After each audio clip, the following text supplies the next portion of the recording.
Ayan, magluluto tayo ng ng pork chop patatim kasi wala tayong pata. So pork chop patatim ang gagawin natin. Ayan, bawas, sibuyas, paminta, asin, asukal, cornstarch, saka yung star anise. Guys, tayo, luluto na tayo ng pork chop na patatim style. So, magano na tayo.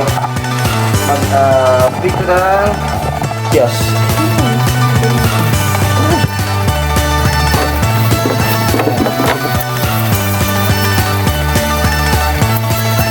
Tapos, asin. Konti lang. Paminta ulit yung durog naman. Kanina. Habang hinahalo, kumo ko ng tubig. Tubig na na isang baso. Maya konti pa. Medyo pronto para medyo crispy.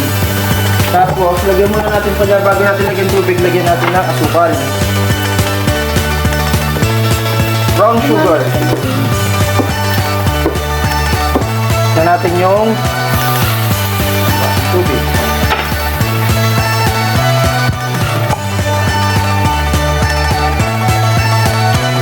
Tapos konting cornstarch. Tapot ng konti dun sa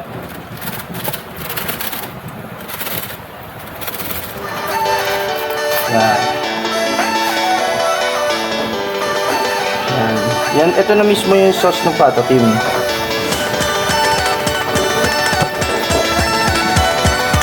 Air fry natin yung pork chop para mas masarap siya, crispy.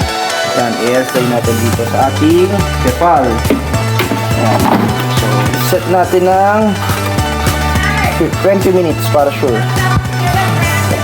Tapos 180 degrees. Sige, 180 degrees. Yan. Hintayin lang natin, pati ito. Hintayin lang natin itong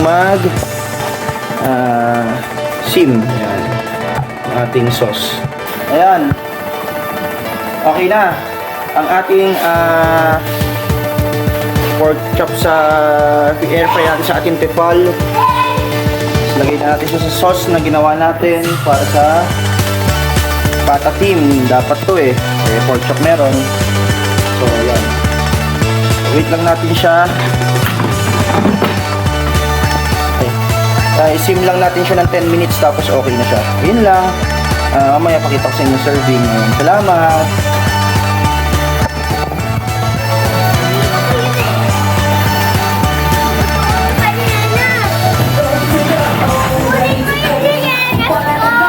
Why?